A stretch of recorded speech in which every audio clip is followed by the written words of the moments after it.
De s'extraire de cette grille de départ. Attention à la plaque 81 de Agosti Victor, le club des Angles, complètement au centre, en bout de cette première ligne droite, prend tout de suite l'avantage.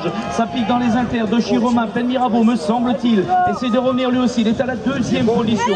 Toujours Agosti, Doshi deuxième, troisième place, avec sa plaque 73, le Cavaillonnais, Gironde Maël accédera certainement à la troisième position et peut-être bien au quart de finale. Béno revient très bien aussi. Voyageant Marco, il était complètement à l'intérieur à la sortie de la grille de départ. Le club de Béno, est-ce qu'il aborde la quatrième place dans cette troisième ligne droite? Voilà ce qui est fait pour Béno. On devrait pouvoir se qualifier. Attention au CR4C car il est sur sa piste aujourd'hui. Jacques et Matisse essaye de revenir sur Béno. Il voudrait se qualifier pour les quarts de finale. On aborde Pen Mirabeau.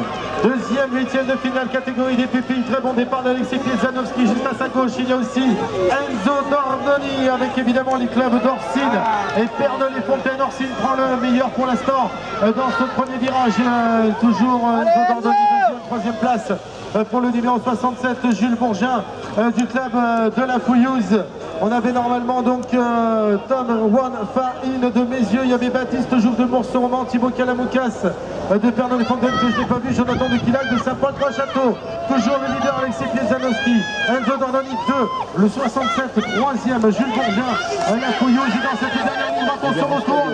Attention avec Tom Wan Fahin de Mézieux, il devrait se qualifier pour les quarts de finale. Numéro 52 dans cette série avec Ponce Florent, le pilote de Pugéville, plaque 70 qui vient de se détacher, prend l'avantage. J'espère Saint-Paul, Trois-Châteaux est à la deuxième position. Là aussi il y a actuellement trois pilotes pour deux places et notamment pour accéder au quart de finale. Oh, une petite embardée avec la plaque numéro 46 de Monnier Valentin Riorge qui est à la quatrième position et la plaque 90 de Bac-Gigli Guillaume des Pen Mirabeau. Bar-Gigli Guillaume des Pen Mirabeau et la plaque 90 devra accéder à la quatrième position et peut-être bien lui aussi. Donc au quart de finale ils se sont détachés, ils ont pris un petit peu d'avance, notamment avec le pilote des Pen Mirabeau qui est actuellement toujours à la quatrième place et la victoire reviendra bien entendu de ce huitième de finale au pilote de Pugéville. Ponce Florent deuxième, J'espère troisième place. Race numéro 810, huitième de finale des pupilles 9-10. Adrien Gama devrait être dans le coup normalement, mais c'est pour l'instant Tanguy Rivoire de Cournon, le numéro 87 qui domine cette première ligne droite. Huitième de finale pupille, je vous le rappelle. Il y a également Mourse-Roman Antoine Ruiz, mais pour l'instant il y a le numéro 79 Adrien Gama, justement j'en parlais dès le départ, le pilote de Jarzat, deuxième place, troisième 42 Yavaron Gianni, le pilote de Grenoble, encore le club de Cournon normalement avec Émile Vigny du Nord. On arrive dans la troisième ligne droite, ça jump pour les leaders, toujours le pilote de Cournon, Tanguy Rivoire, mais à ses côtés ça revient fort, le 79 de Manuel pour les pilotes.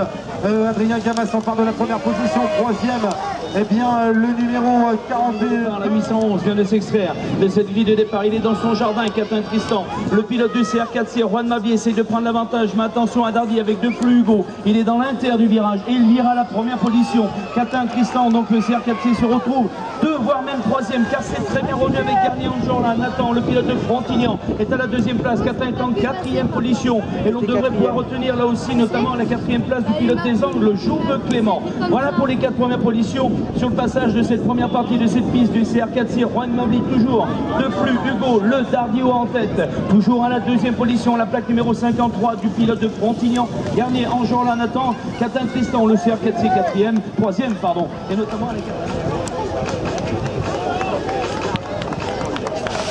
Voilà donc il y avait une chute pour Thibaut Gallet de Neville Sanson, un grand salut évidemment dans le précédent huitième de finale. On va retrouver maintenant Mourse-Roman à son avantage, Paul Didier numéro 68 est pas trop mal.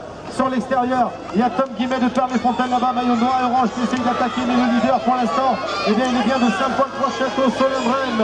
Le voici leader, deuxième position, le numéro 50, Kimi Jacouton de Porte-les-Valences. À la deuxième position, ça a même changé encore puisque Dardy est en train de revenir, Antoine Rius. Le numéro 51 est à l'attaque avec la deuxième position comme bien maintenant. Quatrième position, Mozac qui revient, Thomas Bocan qui est attaqué désormais par le club de Mourse-Roman, Paul Didier tout à l'extérieur et qui grâce à cette vitesse-là devrait de Mourse-Roman en quart de finale. Allez, un nouveau départ complètement à l'extérieur. Le pilote de Chabeuil qui avait décidé de prendre la grille numéro 8, il se détache et devrait prendre l'avantage avec Charpenay Hugo. Il prend tout de suite le meilleur en sortie de ce premier virage. Oh, il est à la troisième place car deux pilotes piquent dans l'inter, notamment avec un des pilotes de Cranchevrier, Conpera Arnaud, me semble-t-il, doit être à la deuxième position et celui qui a pris l'avantage c'est Catenaxi Raphaël, le pilote de Pugéville en tête, Cranchevrier à la deuxième place Là aussi, ça essaye de revenir. Chabeuil avec Charpenay, il est à la 3e position. On s'organise là aussi sur les arrières. On va aller chercher la 4e place et notamment les qualifications des quarts de finale. Actuellement, un pilote, mais ça n'est pas terminé avec sa place numéro 16. Le club de Riange. Et Neuville-sur-Saône qui lance une attaque dans le dernier virage. Avec Neuville-sur-Saône, c'est Vincent Gamin en duel. Oui, ce numéro 814, on est toujours avec les pupilles avant de retrouver la catégorie des Benjamins. Super start là-bas de Jules Rémy, le Tarasconnais, le numéro 40. Il y a Tom Pedensky pour le club de Dardy. Il est où ce jeune rider? Il est là-bas sur tout l'extérieur du virage. En tout cas, à l'intérieur, il y en a qui s'est imposé. C'est ce pilote là de Big Cross Speed Racing, Mathis Tourier. Le numéro 95, Jules Rémy remonte 2. Alors que la 3e position, c'est pour Noah Giraudet, le pilote de Cournon pour la 4e place. Grand retour du Dardy One, Tom Pedensky, justement, je vous en parlais dans le premier virage. Numéro 94, toujours le leader du Big Cross Speed Racing, Mathis Tourier. 2, Jules Rémy. 3, le 74, Giraudet. 4. Toujours Dardy, voilà dans cette 3e et droite, la 5e position, malheureusement pour l'instant, pour Julien Mounier.